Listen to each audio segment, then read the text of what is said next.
তোমরা ভাবছো তো যে ফুটো আবার হঠাৎ করে কিভাবে কেলিয়ে গেল?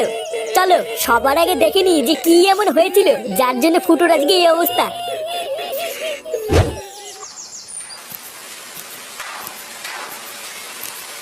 এটা কি হলো? লেওরা 500 টাকা কম কেন? হ্যাঁ, তা কাজ কম করেছিস তাই কম। কাজ কম করেছি মানে? লেওরা কাজ করতে করতে আমার সেটা ফেটে যাচ্ছে আর আমি কাজ কম করেছি? এই দেখ, একদম কপচাবি না, ঠিক আছে? এই মাসে যে দুদিন কাজে আসিসনি সেটা কি খেয়াল আছে? হ্যাঁ, তো কেন কাজে আসিনি সেটা তো ম্যানেজারকে বলে গেছিলাম নাকি? হঠাৎ বোর শরীর খারাপ হয়ে গেছিল তাই হাসপাতালে নিয়ে গেছিলাম, ওই জন্য তো ছুটি হয়েছে, না হলে কি আমি ছুটি করি নাকি? বাহ, তোর বই শরীর খারাপ হবে তুই গারমারি বানাবি আর সেই টাকাটাও কি আমরা দেবো নাকি? দেখ ফুটো, এখানে কাজ করতে এসেছিস, ভদ্রভাবে ঠিকঠাক কাজ কর, মায়না পাবি। আর যদি ভেবে থাকিস সেখানে কাজে এসে এইভাবে গলাবাজি করবি তাহলে ম্যানেজারকে বলে এক ধাক্কা দিয়ে বের করে দেবো। যদি ভাইগুলো সব উনি কাজে আসবে না আর সেই টাকাগুলো আমাদের কারখানার গুনতে হবে নাকি? যা যা যা যা, পালা এখান থেকে। ফুটো ছাড় বাবা, ঝামেলা করিস না। আরে ধুর, ছাড়ো তো বড়া। পাড়ার বাল সারা মাস গাড় ফাটিয়ে কাজ করি এই দুটো টাকার জন্য, তারপর মাসের শেষে এরকম চোদনার জন্য কম টাকা নিয়ে বাড়ি ফিরতে হয়। পালের কাজ করতে এসেছি আমি এখানে। শালা মাগি, গিলতে গেলি তো সেটা ফুলিয়ে ফেলেছিস, আর কত গেলবি? কি হয়েছে? কি হয়েছে? লেওরা কিছু বোঝে না তাই না? বাড়া 3 দিন আগে বাজার করে দিয়েছি আর আজকের মধ্যে সব বাজার শেষ হয়ে গেল। এটা কি ভোদা মগের মূল্য নাকি যে সামনে পেলাম আর শুয়োরের মতন গদগদ করে সব শেষ করে ফেললাম? এই দেখো, একদম উল্টো পাল্টা কথা বলবে না কিন্তু। আমি কি একা গেলি নাকি, তুমি গেলো না? এই কি গিলি রে আমি? হ্যাঁ আমি কি গিলি? বাড়া খাই তো দিনে না খাওয়ার মতন দুটো ভাত আর তাতেই সব শেষ হয়ে গেল। ভোদা আমার 3 বেলা গাড়ির ঘাম পায়ে ফেলে 1 কেজি চাল কিনতে হয় আর চোদনাগুলো 2 দিনের মধ্যে সব খেয়ে ধ্বংস করে বসে আছে। লেওরা যত সব হাঙর চোদাগুলোকে নিয়ে সংসার করছি। হাট বড়া। দেখো দাদু, তুমি কিন্তু একদম উল্টো পাল্টা কথা বলবে না, বলে দিলাম। শালা মুলে পাঠা, তুমি হাঙ্গর তুদে কাকে বলছো? বাল ছেড়াই ক্ষমতা নেই, লেওরা ধরে টাটানি। বেরো গার মারি এখান থেকে। তুমি মুখ সামলে কথা বলবে কিন্তু, না হলে কিন্তু তোমার মুখ আমি মেরে ভেঙে দেবো, বলে দিলাম। কি তুই আমার মুখ ভাঙবি? আয় না আয় আয়। শালা গিলে গিলে সব কটা তেল বেড়ে গেছে তাই না? আয় আয়, সব কটা তেল বের করে দেবো। ওমা, এক গ্লাস জল দাও না, খুব জোর তেষ্টা পেয়েছে। জল তেষ্টা যখন পেয়েছে তখন নিজের জলটা নিজে নিয়ে নে গিয়ে। আমি পারবো না। হ্যাঁ তা পারবি কেন? পারবি তো শুধু থালা ভরে ভরে গিলতে। বাড়া তোর বারো শুধু বাপটা তো শুধু গিলার জন্য আমার কাছে পাঠিয়েছে, আর কি বালছিতে পাঠিয়েছে? কি তোমার এত বড় সাহস, তুমি আমার বাবা তুলে কথা বললে? হ্যাঁ বেশ করেছি বলেছি। কি করবি তুই আমার? হ্যাঁ কি গো, একটু জল দাও তো, খুব জোর জল তেষ্টা পেয়েছে। দেখছো না আমি একটা কাজ করছি? রান্না ঘরে গিয়ে নিজে গিয়ে নিয়ে নাও, গিয়ে যাও। নিজে গিয়ে নিয়ে নেবো মানে? বাবা দেখছো না আমি একটা কাজ করে এসেছি? লেওরা কি এমন বালের কাজ করছো যে তোমার একটু জল দিতেও কষ্ট হচ্ছে? কাজ করে এসেছে তা কি এমন বালের কাজ করে ফিরলে শুনি যে নিজের বউয়ের একটা শখ পূরণ করতে পারো না? শালা একটা কাপুরুষ, ঘরের বউ ছাড়া তোর কারোর সামনে মুখ খোলে না। সেই সকাল থেকে রান্না করে বাসন মাজে আমি একা একা সব কাজ করি, তারপরেও তোমার মা এসে যা নয় তাই বলে যায়, তারপরে তুমি এসেও যা নয় তাই বলো। আমি কি এইসব দেখার জন্য তোমার এই বাড়িতে এসেছি নাকি? হ্যাঁ, উনি নাকি আবার কাজ করে এসেছে, বড় কাজের ভাতার।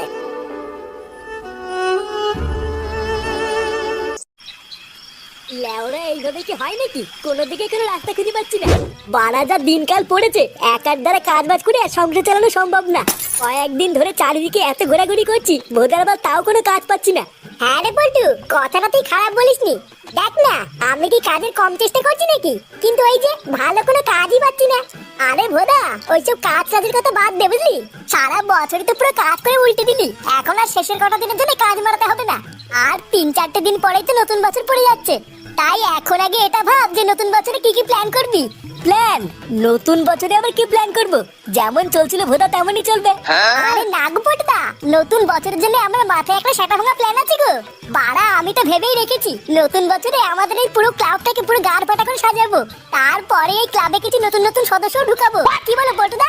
হ্যাঁ, কথাটা তুই খারাপ বলিসনি, ক্লাবে নতুন সদস্যরও দরকার। কি রে ফুটা, সেই থেকে খেয়াল করছি তুই চুপচাপ মন মরা হয়ে বসে আছিস, কিছু হয়েছে নাকি? আর বলিস না বাড়া, আমার এই জীবনটা না পুরো ধ্বংস হয়ে গেছে, বুঝলি? আজকে আমরা মাসের শেষের মাইনা দেওয়ার কথা ছিল, তাই সকালবেলা কারখানায় গিয়ে মাইনা চাইতেই। এই মাসে যে দুদিন কাজে আসিসনি সেটা কি খেয়াল আছে? তোর বয়স শরীর খারাপ হবে তুই গারমারি বানাবি আর সেই টাকাটাও কি আমরা দেবো নাকি? দেখ ফুটো, এখানে কাজ করতে এসেছিস, ভদ্রভাবে ঠিকঠাক কাজ কর, মায়না পাবি। আর যদি ভেবে থাকিস সেখানে কাজে এসে এইভাবে গলাবাজি করবি তাহলে ম্যানেজারকে বলে এক ধাক্কা দিয়ে বের করে দেবো। এটাই তো হয় রে, আমাদের মতন গরিবদের সাথে এটাই হয়। বাড়া তোমার বাড়িতে বা সংসারে কি কি সমস্যা হচ্ছে তাতে বাইরের কারোর কিছু যায় আসে না। তুমি খেয়ে আছো না না খেয়ে আছো তাদের ওদের কোনো বাল ছেড়া যায় না, ওরা তো শুধু নিজেরটাই বোঝে। হ্যাঁ, তারপরে শোন না আরো কি কি হয়েছে।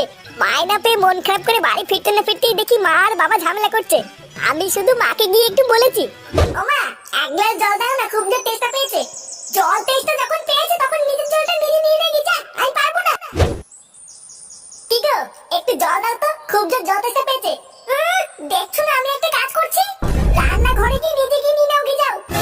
একই রে ফুটো, এই তো দেখছি তোর বাড়িতে তোর কোনো দামই নেই। পাড়াতে সারাদিন এত কষ্ট করে পরিশ্রম করে কাজ বাজ করে বাড়ি গেলি, আর তোকে কেউ এক গ্লাস জল পর্যন্ত দিল না। বাড়া, আমাকে কেউ এক ফোঁটাও ভালোবাসে না জানিস। আমি সারা দিন রাত এত কষ্ট করে পরিশ্রম করি, তাও বাড়িতে আমাকে এক ফোঁটাও কেউ দাম দেয় না। আমি তো ঠিক করে নিয়েছি, আমি লাউডার এখানে থাকবো না, আমি অনেক দূরে চলে যাব। নে রে, এ তো আবার মাগি মানুষের মতন কান্না শুরু করে দিল। না রে ফুটকে, তুই ফুটোর কষ্টটা বুঝবি না। দাঁড়া ফুটো, তুই কান্না করিস না। তোকে বাড়িতে কেউ ভালোবাসে কি বাসে না সেটা পরীক্ষা করার জন্য আমার মাথায় একটা হেভি প্ল্যান আছে। প্ল্যান? কি প্ল্যান? তবে শোন, প্রতিদিনের মতন তুই কালকেও সকাল সকাল কাজে বেরিয়ে যাবি, বুঝলি? তারপর আমি আর ল্যাংচা তোর বাড়িতে গিয়ে ডাকবো, কাকু ও কাকু, কাকু তাড়াতাড়ি বাইরে আসো, কাকু। এই কি হয়েছে রে?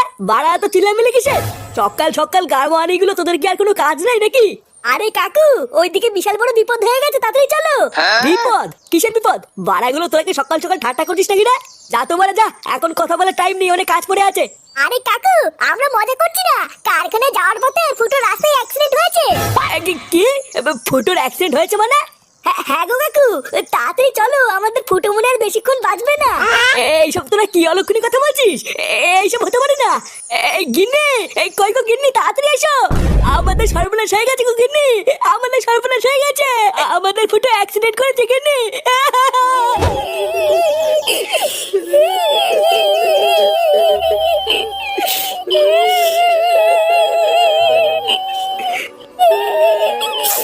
আমার ফুটো আমাকে ছেড়ে চলে গেল।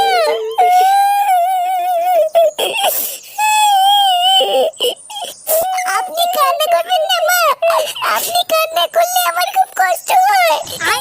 চুপ শালা মাগি, শালা রাক্ষসী শাকচুন্নি চুদে, আমার ছেলেকে মেরে দিয়ে এখন নাটক শোনাচ্ছ। মা, তুমি এসব কি উল্টোপাল্টা কথা বলছো? আমি তোমার ছেলেকে কখন মারলাম?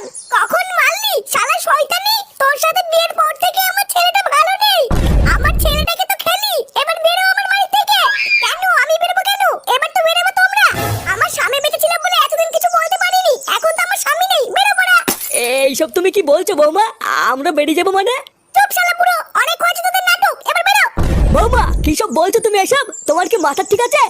মাথা ঠিকই বলেছে, শালা মুলে পাতা। আর কয়দিন থাকবি? বেরো বলা। পাড়ার বার এতদিন অনেক গাল মারিয়েছো, এবার বেরো আমার বাড়ি থেকে। শালা গাল মারানি বাপটা এতদিন আমাকে অনেক গালিয়েছে, এবার মলে গেছে ঠিক হইতে। ওরে শান্তির ছেলে, তোর তলে তলে এই ছিল, এই গাল মেরেছে। তোদের ভাই বাপ মরে গেছে, খুব ভালো হয়েছে তাই না? সেটাই খুব রস হয়েছে। শালা যেই দেখেছি আমি মরে গেছি, আরে মাগি আর এই শান্তির ছেলে রস বেরিয়েছে। আজ লাউড়াই মাগি আর এই শান্তির ছেলে দুটোই শেষ। থাকতাম। কি হরে